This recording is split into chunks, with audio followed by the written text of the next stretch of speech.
The war everyone remembers as short was anything but. On television, Operation Desert Storm looked like a clean, technological triumph. Smart bombs through windows, tanks rolling across empty desert, and a victory parade that seemed to promise America had finally exorcised the ghost of Vietnam. But beneath the sand, and inside the bodies of the men and women who served there, something else was brewing. An enemy that followed them home and never left.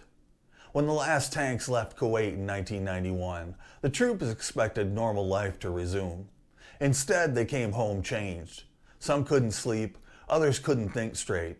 Headaches, joint pain, rashes, memory loss, tremors, and fatigue that no amount of rest could cure. Doctors looked at their blood work, shrugged, and sent them home with antidepressants. The Department of Defense called it stress. The Veterans Administration called it coincidence. The troop called it what it was, Gulf War Syndrome. It wasn't dramatic, not the way war wounds usually are. There were no missing limbs, no bandages, no purple hearts, just people who looked fine on the outside and felt broken on the inside. The kind of injury a bureaucracy loves because it's invisible.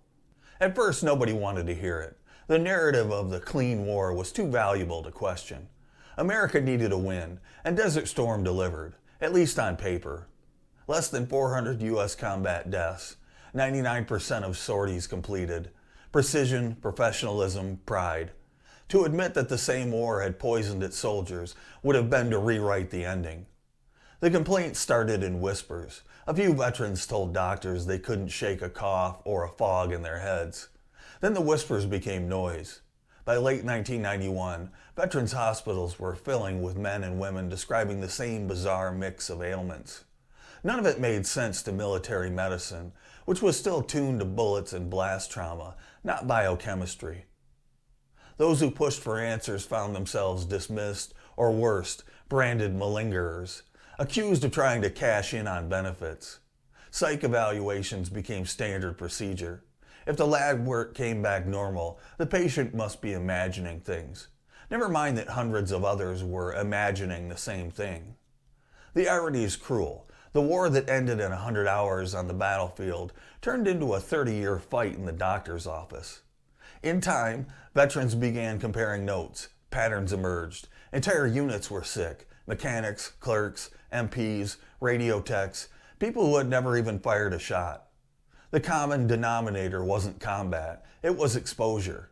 Somewhere in that desert, something had seeped into their systems. Attention turned toward Kamsaya, a sprawling Iraqi ammunition depot that the U.S. forces blew up in March 1991. Engineers on site were told it contained conventional munitions. Years later, record shows that some of the bunkers stored sarin and cyclosarin, nerve agents that can kill in seconds and cripple for life in small doses. The destruction of those bunkers sent a plume drifting into the atmosphere.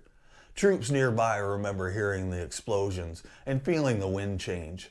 6 years later, the Pentagon quietly admitted that tens of thousands might have been in the path of that invisible cloud. It wasn't the only exposure. Iraqi forces torched more than 600 oil wells as they retreated, turning the sky into an apocalyptic smear of black smoke and acid rain. Soldiers breathed it, ate it, slept in it. Their gear reeked of petroleum and burned sulfur. And in the insecticide sprayed in tents, the experimental anthrax and botulism vaccines, the nerve agent prophylactic pills called pyridostigmine bromide, the depleted uranium dust from tank shells, and the diesel exhaust from every generator and vehicle. It was a chemistry set from hell, administered by command orders and environmental chaos alike. Veterans began connecting the dots faster than the government did, but every new theory hit a wall of official skepticism. No conclusive evidence, within acceptable exposure limits, no consistent pattern. It's remarkable how creative bureaucracies become when the alternative is paying out disability claims. By 1994, even the General Accounting Office couldn't ignore the scale of it. 1 in 7 veterans reported chronic unexplained illnesses. Later studies pushed that figure to nearly 1 in 3. Out of 700,000 Americans who served, more than 200,000 would come home changed. The government's public position, however, stayed the same. No confirmed cause, no confirmed syndrome. So the language changed itself. Gulf War syndrome became Gulf War illness, then chronic multi-symptom condition, then medically unexplained illness. Every new phrase bought a little more time and a little less accountability. Because once you give something a name, you give it legitimacy, and legitimacy costs money. For the veterans, the cost was already paid in full. Families broke under the strain, marriages collapsed under financial and emotional stress, careers ended where the brain fog turned simple tasks into ordeals. Some veterans took their own lives, convinced they'd been forgotten. Their obituaries rarely mentioned the war that never left them. The public, meanwhile, moved on. America was already spinning up for Bosnia, then Kosovo, then Afghanistan, then Iraq again. The Gulf War became a footnote between superpowers collapsing and towers falling. The people who fought it were quietly left behind, symbols of a victory nobody wanted to revisit. A few fought back with lawsuits, petitions, and congressional hearings. Each round produced the same official shrug: more research needed. The Pentagon formed committees, task force, and studies with acronyms longer than the wars themselves. Years passed, millions were spent, and veterans kept dying waiting for answers. One soldier put it bluntly in testimony: "We fought the Iraqis for a week and the government for the rest of our lives." 3 decades later, the Department of Veterans Affairs still describes it carefully. Some veterans may experience medically unexplained chronic symptoms lasting 6 months or more. The phrasing does somersaults to avoid a single word of blame. No mention of nerve agents, pesticides, or vaccines. Just the bureaucratic poetry of plausible deniability. That's what makes Gulf War syndrome such a perfect scandal. It's invisible, incurable, and inconvenient. It questions the myth of the clean surgical war. It exposes how a modern military can march its own troops into a chemical stew and then pretend the rash was just nerves. The war ended in February 1991. For many who fought it, the calendar never turned. Their battlefields became hospitals, clinics, and appeals boards. Their medals gathered dust while their bodies betrayed them. And the country that promised no one would be left behind somehow managed to lose track of 1/3 of an army. The war may have lasted only 100 hours on the ground, but for them, the fight still hasn't stopped. In the next chapter, we'll step into that toxic desert, the pills, the sprays, the fumes, the fires, and piece together the invisible arsenal that may have done what Saddam's army never could: slowly dismantle America's own. If you want to understand why so many Gulf War veterans came home sick, you have to start with what they were standing in, breathing in, and swallowing on command. Desert Storm was short, but it was dirty in ways no briefing slide ever mentioned. The landscape was a chemical soup: smoke, solvents, sand, and fear mixed together under 120-degree heat. Soldiers joked that you could taste the war. They weren't wrong. Every deployment checklist began with protection: vaccines, pills, sprays, creams. Anthrax shots were given in long lines, sometimes without explanation. The vaccine was experimental, rushed through the system, approved under emergency authority. Troops were told it was harmless. Some remember the site swelling for weeks.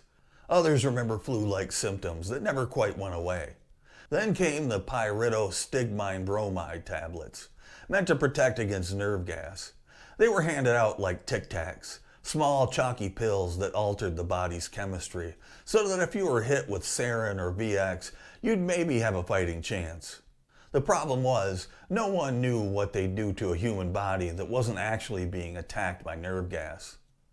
Many troops mixed that pill with DEET-based repellents and organophosphate pesticides, sprayed across camps to kill sandflies and mosquitoes. That combination, nerve agent pretreatment and neurotoxic pesticides, would later show up again and again in medical studies. The cocktail was supposed to protect soldiers from invisible threats. Instead, it may have created one. On top of the chemical load came the burning oil wells of Kuwait. When Iraqi forces retreated, they lit 600 of them on fire. The result looked like hell with a horizon. Day turned to dusk, the air thickened with soot and sulfur. Some days the smoke was so dense that vehicle headlights were needed at noon. The soot clung to skin and uniforms. You could wash your face and the towel would come away black. Troops coughed up tar. Visibility dropped to nothing. The stench was everywhere: diesel, crude oil, burned rubber, and decay. Environmental scientists later described it as one of the largest uncontrolled industrial disasters in history. Soldiers described it more simply: breathing death. And then there were the depleted uranium shells. These were the cutting-edge tank rounds of their day. Dense, fast, unstoppable. When they hit Iraqi armor, they burned so hot that aerosolized metal, creating radioactive dust fine enough to inhale. At the time, the Pentagon dismissed any long-term hazard. Uranium was heavy, not volatile, they said. 30 years later, the question still lingers. How much uranium dust does it take to scar lungs or twist DNA? No one had answered it conclusively, but the veterans with cancers and kidney problems have their own opinions. Add to that the diesel fumes from generators that ran 24/7, the solvents used to clean weapons, the smoke from waste pits where everything from medical trash to munitions was burned, and the ever-present desert dust, silica-rich and razor-fine. Every breath was a risk assessment. The irony is that these hazards weren't hidden by the enemy. They were built into the logistics. Military planning accounted for Scud missiles, not environmental toxicity. There were rules for foxholes, but none for exposure limits. A soldier could be written up for failing to wear a helmet, but not for standing in a chemical fog. At Camisaya, that logic reached its absurd conclusion. In March 1991, engineers demolished Iraqi ammo bunkers packed with artillery shells and rockets. Nobody told them that some of those shells contained sarin and cyclosarin, nerve agents potent enough to kill in seconds. Troops nearby saw the explosions, felt a concussion, smelled something sharp, like burnt garlic. Then they went back to work. 6 years later, after satellite data and modeling, the Pentagon quietly admitted that as many as 100,000 personnel might have been exposed to trace amounts of those agents. Trace amounts, they said, as if there's a safe dosage for nerve gas. The Pentagon insisted that the levels were too low to cause illness. Scientists outside the chain of command weren't so sure. A 2022 study published in Environmental Health Perspectives linked exposure to low-level sarin and specific gene variant in veterans' DNA. Those with a weaker form of the PON1 enzyme, which breaks down nerve agents, were up to 10 times more likely to develop Gulf War illness symptoms. The government had spent 30 years chasing stress when the real clue was in the biochemistry all along. The veterans didn't need a lab to tell them something was wrong. They lived it. They felt their strength drained for no reason. They forgot words mid-sentence. Some developed rashes that refused to heal, other neurological twitches, migraines, or respiratory collapse. For many, even a whiff of strong cleaning chemicals decades later triggered the same nausea and headaches they'd known in the desert. Their bodies remembered what the bureaucracy denied. When researchers last reconstructed the exposure landscape, it was staggering. Nearly every theater of operation showed some overlap of toxins: pesticides, PB pills, oil fire smoke, and possible chemical agent plumes. It wasn't one poison, it was the accumulation of them all. Gulf War veterans didn't get sick from a single event. They were marinated in a slow stew of low-dose toxins, each amplifying the other. For the troops, it was routine. Orders were orders. You took the pill, sprayed the tent, kept your mask handy, and went back to mission prep. No one thought twice. The briefings promised protection, not risk. When veterans later asked for documentation of what they'd been given, records were missing, incomplete, or classified.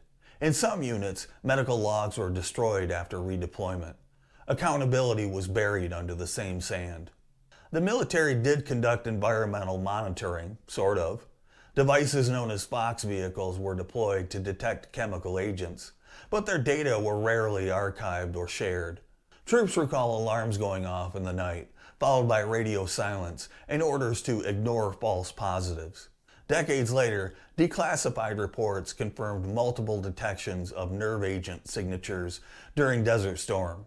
The alarms weren't false, they were inconvenient. One veteran summed it up in a hearing.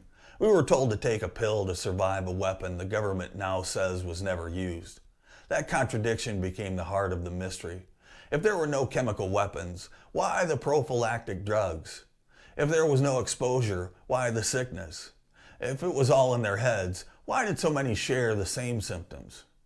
Science would eventually chase those questions, but in the early years, nobody wanted to admit that the clean war had dirtied its own. Environmental medicine wasn't glamorous. It didn't win elections or funding. The Gulf War was supposed to be proof that America had mastered modern warfare. The last thing anyone wanted was to admit that modern warfare had quietly poisoned its participants. By the mid-1990s, independent researchers began calling the region the most chemically complex battlefield in U.S. history. Veterans called it something simpler: cursed ground. The sand never came out of their boots, and the symptoms never came out of their bodies. The Pentagon's first public stance was that no chemical weapons had been used, no exposures recorded, no reason for alarm. Years later, they quietly changed none to limited. Limited became possible. Possible became likely. By the time confirmed appeared in print, most of the sick veterans had already stopped waiting for answers. In the end, the Gulf War's greatest weapon wasn't any missile or tank. It was the invisible cloud that drifted over the desert, slipped into lungs, and set off a 30-year argument over what it even was. The enemy's weapons may have been destroyed, but their ghosts lingered in the bloodstream of an army that won too quickly to notice it had been hit. The war might have ended with a ceasefire, but the chemistry kept fighting, and by the time the veterans realized it, they weren't soldiers anymore. They were test subjects in a decades-long experiment no one ever signed up for. By the mid-90s, the pattern was undeniable, but the Pentagon was still pretending it was all a coincidence. Veterans were showing up sick in every state. Clinics were full of them: infantrymen, mechanics, nurses, pilots, all with the same blank test results and the same thousand-yard stare of frustration. They weren't dying in droves, but they weren't living normally either. It was the kind of illness that doesn't make headlines, no body bags, just slow decay. Inside the government, the debate turned defensive. The Department of Defense didn't want another Agent Orange on its hands, another scandal that would drag on for decades and cost billions in compensation. The script was familiar: first deny, then deflect, then defer to further study. In 1994, the Pentagon's official line was that there was no evidence of any chemical or biological exposure. A year later, they quietly launched an internal investigation to figure out whether that statement was even true. The veterans' patience was gone. They'd been told for years that it was stress, PTSD, or malingering. They'd been handed pamphlets about adjusting to civilian life, while their bodies fell apart. When they compared notes in veterans groups and early internet forums, they realized they weren't alone, and that the symptoms weren't psychological. It wasn't just fatigue or anxiety, it was neurological chaos. The first congressional hearings were messy. Generals in ribbons sat across from veterans in flannel shirts who could barely hold their notes steady. The brass insisted they were taking the matter seriously. The veterans asked why no one believed them until the media got involved. One lawmaker compared the hearing to Agent Orange deja vu. Another asked if it was true that the Pentagon had misplaced environmental data from the region. The answer, after a long pause, was yes. Public pressure forced the Pentagon's hand. They established something called the Persian Gulf Illness Investigation Team, later renamed the Special Assistant for Gulf War Illnesses, because if you make the title long enough, maybe no one will read it. The office produced thick reports, full of acronyms and maps, but thin on conclusions. Each new study opened with the same line: no single cause has been identified. Each ended with the same refrain: more research is needed. It became the mantra of avoidance. By 1996, veterans groups were furious. The media picked up the story, framing it as the mystery sickness the Pentagon won't name. Talk shows ran segments. Congressional committees demanded accountability. The Department of Defense responded by forming yet another panel, the RAC Gulf War Illness Research Advisory Committee, followed by the Institute of Medicine review, and finally a Presidential Advisory Committee that somehow concluded that there was no evidence linking chemical or biological warfare agents to veterans' illnesses. The veterans called it what it was, a whitewash with a seal. Behind the scenes, scientists were finding cracks in that official wall. Modeling from the CIA and the Defense Intelligence Agency suggested that the Kamasaya demolition could have released nerve agents across a wide swath of southern Iraq and northern Saudi Arabia. Their own satellite data showed atmospheric plumes stretching for miles. In 1997, the Pentagon finally admitted that up to 100,000 troops may have been exposed, but still insisted the doses were too low to cause harm. The veterans didn't buy it. Too low to cause harm sounded suspiciously like too inconvenient to prove. The relationship between the military and its veterans turned adversarial. The soldiers who'd been heroes in 1991 were now litigants and whistleblowers. They showed up to hearings with binders of medical records, photos of oil fire smoke, and letters from the VA denying their claims. Some were told they didn't qualify for disability because no service-connected condition had been established. Translation: if the Pentagon didn't believe in Gulf War syndrome, the VA couldn't pay for it. The bureaucratic loop was airtight. The Pentagon said there was no evidence, the VA said there was no diagnosis, and the research committees said there was no consensus. Meanwhile, people kept getting sicker. A few physicians broke ranks. Dr. Robert Haley at UT Southwestern and Dr. Beatrice Goldham at UC San Diego both started publishing studies showing measurable neurological damage, abnormal brain scans, altered acetylcholine pathways, mitochondrial dysfunction. Their findings suggested that low-level nerve agent exposure and chemical interactions could indeed explain the symptoms. The response from official channels was predictable: funding cuts, data challenges, and endless peer review delays. It wasn't that their science was weak, it was that their conclusions were expensive. For veterans, the denial felt personal. They'd trusted the same government that issued their gas masks and their orders. The cultural shift was subtle but real. In the 1990s, Gulf War syndrome became shorthand for government stonewalling. It appeared in late-night jokes, in op-eds, in congressional sound bites. It joined the pantheon of American military embarrassments, the kind that no amount of patriotism can scrub clean.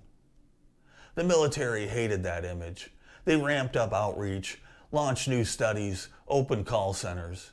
Veterans got glossy brochures explaining that the DoD recognizes the concerns of those experiencing unexplained medical conditions.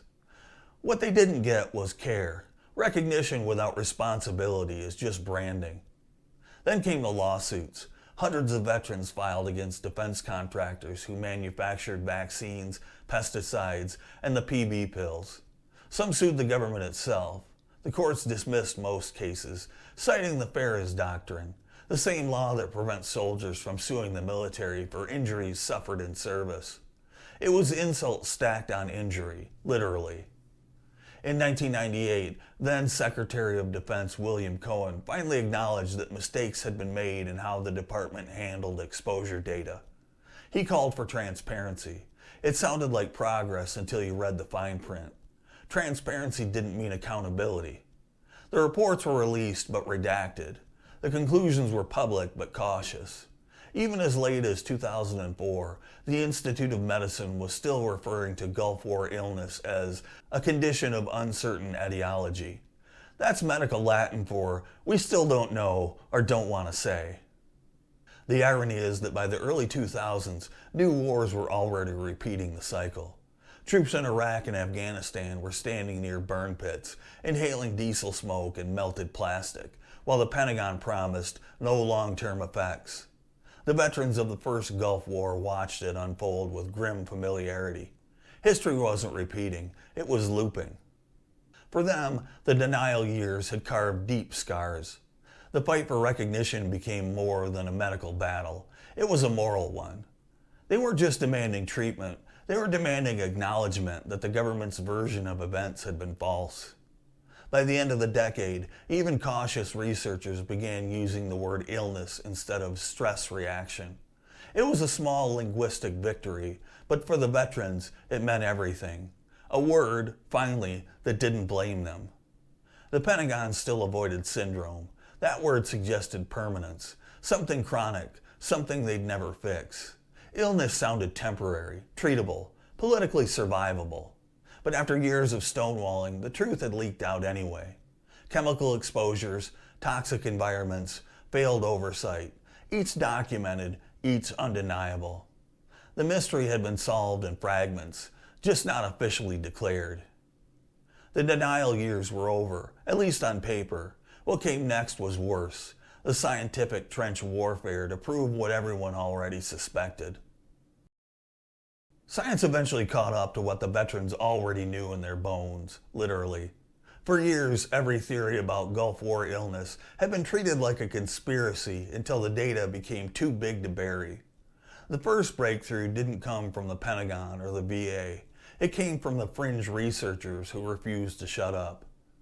Doctors like Robert Haley at the University of Texas and Beatrice Golomb at UC San Diego were among the few who didn't buy the stress narrative. They started running tests, not on trauma, but on biology. What they found was disturbing. Brain scans of Gulf War veterans showed abnormal activity in regions that controlled memory, balance, and concentration. The findings didn't match PTSD.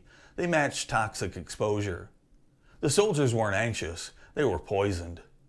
Haley's studies mapped out chemical signatures in blood samples and nerve transmission rates that resembled those seen in low-level pesticide or nerve agent contact.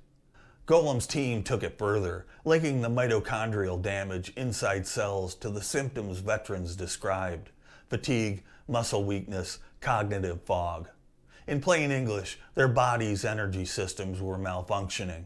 The engine was running, but the spark plugs were shot. The Department of Defense tried to dismiss it as small sample research, but independent labs began confirming similar results. Tests showed a reduced level of an enzyme called peroxinase, PON1, crucial for breaking down nerve agents like sarin. People with a genetic variant that made less PON1 were disproportionately sick. Suddenly the mystery wasn't psychological, it was biochemical. It was also political dynamite. Because if genetics made some soldiers more vulnerable, that meant nerve agents had indeed been present. And if nerve agents had been present, that meant the Pentagon had lied, or at least chosen not to look too hard. Around the same time, the British Ministry of Defence faced its own reckoning. British troops from Operation Granby, the UK's role in Desert Storm, were reporting the same symptoms. The same pills, the same vaccines, the same denials. A joint study found that roughly 17,000 British personnel suffered chronic illnesses, nearly identical to their American counterparts. The disease didn't respect flags, and neither did the cover-up. By the early 2000s, the U.S. National Academy of Sciences had reviewed more than 350 studies. Their conclusion? The pattern was real, but the cause remained uncertain. Translation? Too many lawyers in the room. Meanwhile, independent research groups were already connecting the dots. They found evidence of autonomic nervous system dysfunction, immune irregularities, and brain inflammation consistent with low-level toxin exposure. The science was marching forward, while the bureaucracy was still arguing about definitions.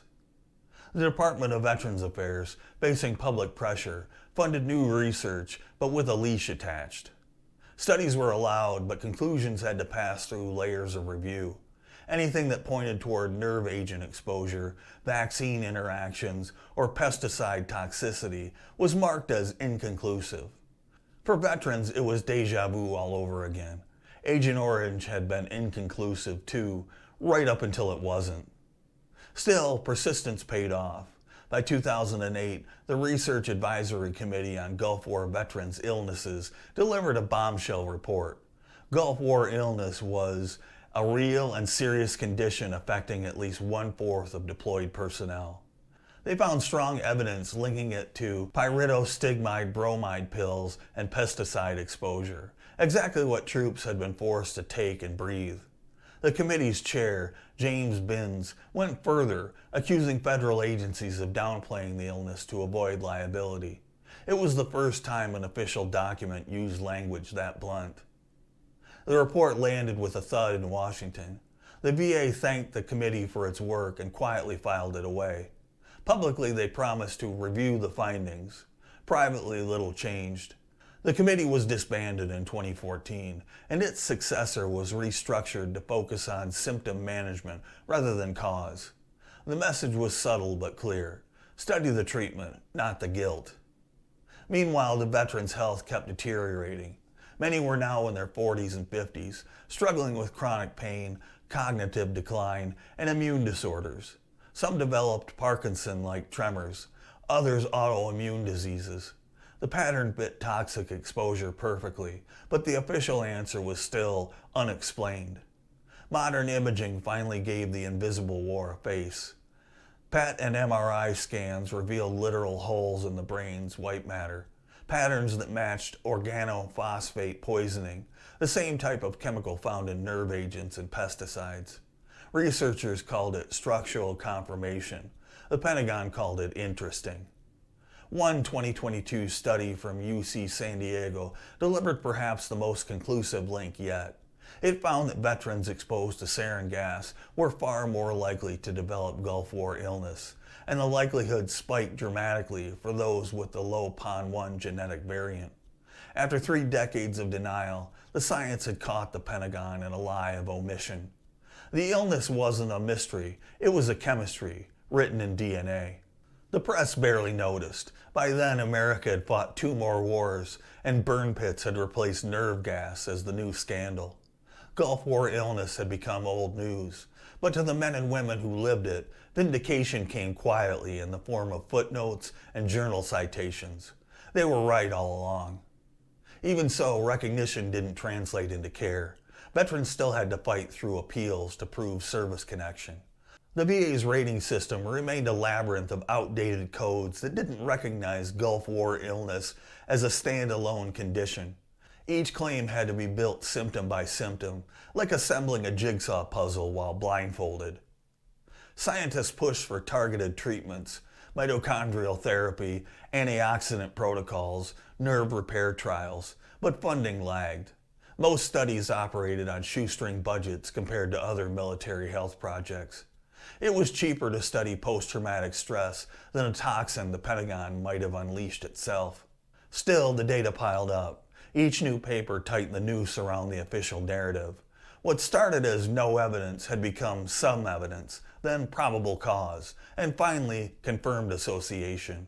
Yet no one in government wanted to use the phrase caused by. Causation invites compensation, and compensation costs money. For veterans, the science wasn't an abstract debate. It was validation. Proof that they weren't crazy, lazy, or broken by stress. They were casualties of a war that kept rewriting its own story. The laboratories had given them back their dignity, even if the institutions still refused to give them justice. By the late 2010s, a new generation of scientists and lawmakers started paying attention again. Burn pit exposure in Iraq and Afghanistan forced Congress to re-examine how the government handles toxic exposure cases. The patterns were too similar to ignore. The Gulf War veterans became the cautionary tale, living evidence that denial has a half-life longer than uranium dust. They had spent 30 years proving what should have been obvious from the start. You can't gaslight a generation that was literally gassed. Every statistic hides a face, and behind every face is a story that was never supposed to end this way.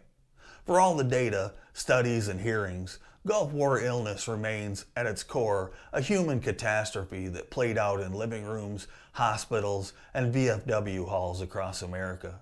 You can measure it in body counts, but it's better measured in broken promises. For many veterans, the first casualty was trust. They trusted the system that trained them, armed them, vaccinated them, and told them the pills were safe. They trusted the doctors who said, "It's just stress." They trusted the Department of Veterans Affairs to care for them when the war was over. Each layer of that trust peeled away over time, until what was left was bitterness, exhaustion, and paperwork. Some veterans learned to live in cycles: appointment, denial, appeal, repeat. The VA's bureaucracy became its own battlefield. Each claim required mountains of proof, medical records that had vanished, unit logs that never existed, or exposure reports classified for decades. Denial letters often arrived without explanation, sometimes even congratulating the recipient on their good health. One veteran called it administrative gaslighting. Families suffered right alongside them. Spouses watched once vibrant partners dissolve into fatigue and confusion. Children learned to tiptoe around mood swings, migraines, and pain flare-ups. Marriages collapsed under the weight of uncertainty. One veteran's wife told the Senate committee that she felt like a war widow whose husband never died, just slowly disappeared. Others turned to alcohol or painkillers to dull the fog. The suicide rate among sick Gulf War veterans quietly climbed. It rarely made headlines. The country had long since shifted its sympathy to newer wars and fresher wounds. Desert Storm was history, and history in America has an expiration date. Veterans advocacy groups became the only constant.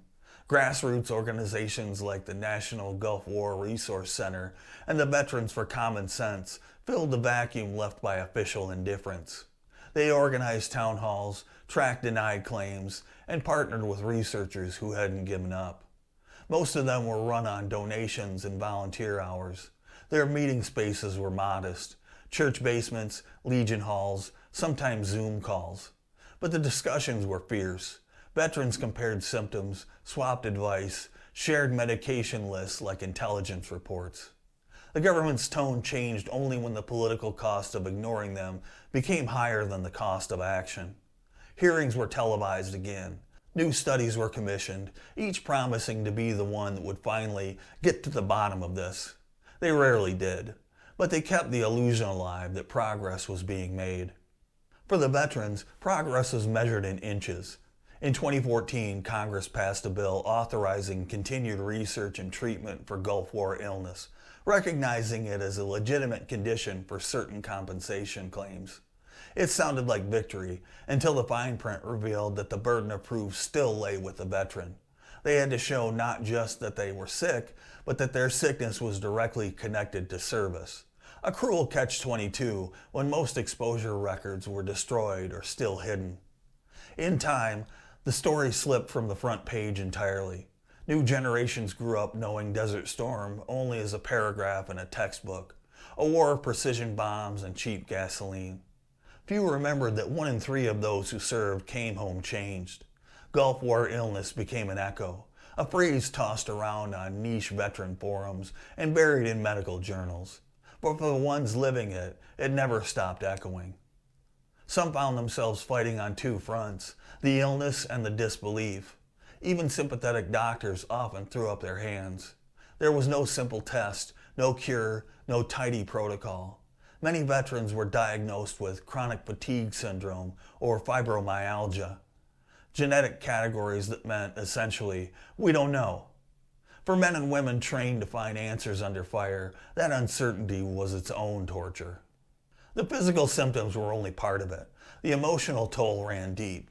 Veterans spoke of guilt, the guilt of surviving, of being believed too late, of watching friends succumb while they fought for recognition. Some couldn't hold steady jobs. Others became reclusive, living on the edges of the very society they once swore to protect. The phrase invisible war wasn't just poetic, it was literal. You could walk past 10 of them on a city street and never know the battle still raging inside. And yet through the fatigue and the paperwork and the years of dismissal, a strange kind of solidarity emerged. Veterans who had nothing left to lose became their own advocates. They testified before Congress. They learned to read medical studies and challenged flawed VA policies. They hounded local representatives until the issue could no longer be quietly shelved. Some even joined the very institutions that once ignored them, working within the VA to reform the system from the inside. Still, the damage was generational. Children of Gulf War veterans began reporting higher rates of autoimmune disorders and birth defects. Studies hinted at epigenetic changes, mutations possibly passed down from chemical exposure. It was speculation, but the pattern was there, and for many families, the idea was unbearable. The war had reached into the next generation without firing a shot. There were moments of vindication. In 2022, a study conclusively linking sarin exposure to Gulf War illness hit the headlines. For a brief moment, the veterans were front-page news again.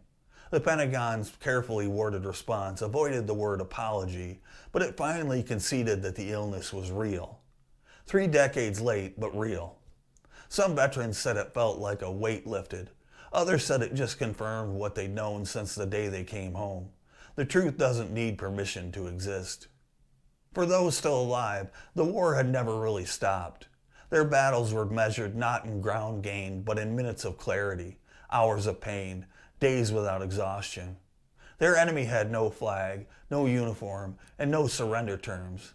It was in their blood, their lungs, their cells, and it wasn't going anywhere. Even now, the VA's own website uses careful language. Gulf War veterans may experience medically unexplained chronic symptoms lasting 6 months or more. After 30 years, that description still reads like the first draft of a denial letter. But the veterans don't need the government's blessing to know what's wrong with them. They lived it. They buried their friends because of it. They wear it in every labored breath. There's a quote often repeated among them. We won the war, but the war didn't end. It's written on bumper stickers, Facebook groups, and even the backs of wheelchairs at VA hospitals. It's both a declaration and a warning, because what happened in 1991 didn't stay there. The same pattern repeats every time a new generation of soldiers breathes something they shouldn't, and every time a government tells them it's fine. The Gulf War veterans became the living proof of a truth the Pentagon still hates to admit. Sometimes the enemy isn't out there in the desert. It's buried deep in your own chain of command. 3 decades after the tanks rolled out of Kuwait, the Gulf War sits in America's memory like a museum exhibit, polished, simplified, and quietly curated to hide the cracks. The footage looks clean: night vision strikes, Patriot missiles intercepting Scuds, cheering crowds, yellow ribbons. It was the victory America wanted after Vietnam, a fast war with a clear ending. What it got instead was a lingering reminder that modern warfare can wound you without ever drawing blood. For the Pentagon, Gulf War illness remains the ghost at the victory parade. It haunts every promise of force protection, every new war where soldiers breathe in fumes from burn pits or handle toxic equipment with bare hands. The Department of Defense has learned to manage the optics, if not the cause. They don't deny Gulf War illness anymore. They just bury it under paperwork and euphemisms. Medically unexplained sounds better than chemically neglected. The legacy of that denial stretches far beyond the 1990s. When troops deployed to Iraq and Afghanistan started coming home coughing up black phlegm from burn pits, veterans of the Gulf War were the first to recognize the pattern. They'd seen this movie before. Soldiers standing next to open fires of burning trash, jet fuel, and human waste were told it's harmless. Years later, those same troops developed cancers, lung diseases, and autoimmune disorders that looked suspiciously familiar. The government response was identical: deny, delay, and reclassify. It took until 2022 for Congress to pass the PACT Act, expanding health care and benefits for veterans exposed to toxic substances overseas.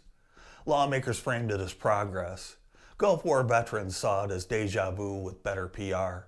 They'd spent 30 years fighting for the same recognition. The new generation was just getting a head start. The VA still runs clinics for Gulf War veterans, but the language remains cautious. The illness is treated as a collection of symptoms, not a diagnosis. The treatments focus on managing fatigue, sleep, and pain, bandages for invisible wounds. Meanwhile, the science continues to move faster than the policy. Research teams now map the chemical fingerprints left by sarin exposure in the human brain. Genetic studies have identified dozens of biochemical pathways damaged by organophosphate toxins. The evidence is overwhelming. The bureaucracy just hasn't caught up, or doesn't want to.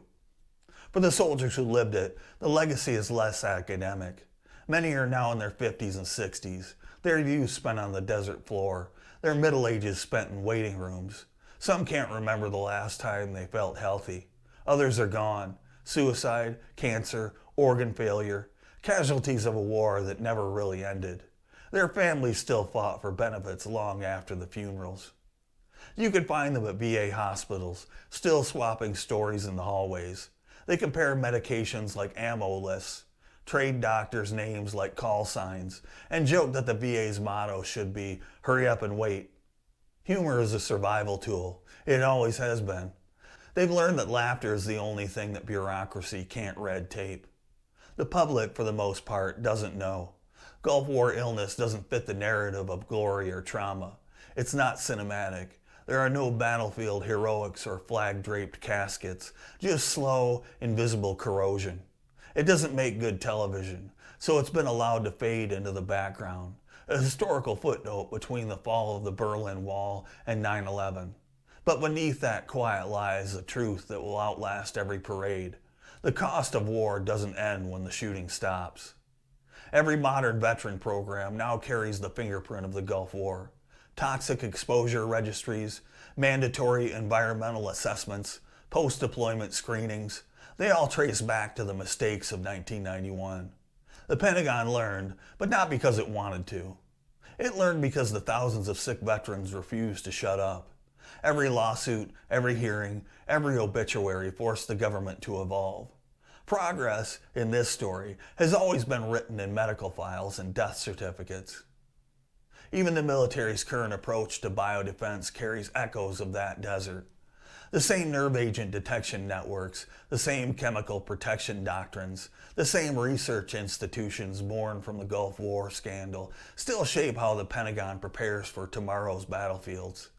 The irony is that the war meant to demonstrate America's technological supremacy became the one exposed its human vulnerability.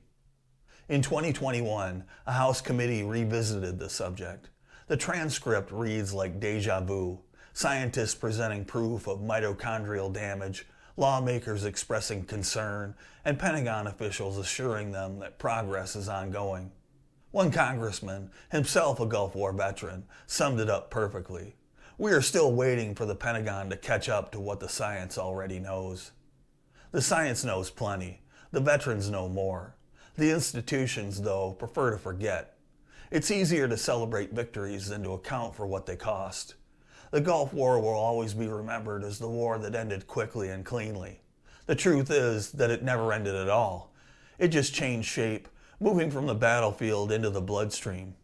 Some historians call Gulf War illness the first postmodern military disease, an ailment born not from bullets or bombs, but from bureaucracy and denial. It wasn't the enemy that poisoned the troops, it was the war machine's own logistics. The factories, the labs, the supply chains, all built to protect soldiers, ended up wounding them instead. It's a perfect metaphor for 20th century warfare, efficient, industrial, and deeply self-inflicted. And that, perhaps, is the real reason the Pentagon still won't name it. To name it is to confess it. To confess it is to acknowledge that even the most high-tech war can still rot the people who fight it from the inside out. Gulf War illness is proof that modern warfare doesn't need battlefields to leave casualties. It just needs bureaucracy. 30 years on, the veterans keep meeting, keep lobbying, keep surviving. Some call themselves the forgotten ones. Others wear t-shirts that say, exposed but not defeated. Their fight has outlasted every administration since the first Bush. Presidents have changed, wars have changed, enemies have changed, but the sickness remains the same. History may never grant them the closure they deserve, but in every study, every bill, every young veteran now getting screened for toxins before deployment, their legacy lives on. The Pentagon may not say their names, but the science will. And so will every soldier who ever comes home coughing, aching, or wondering why the war followed them back. The final lesson of the Gulf War illness isn't about exposure or denial. It's about memory.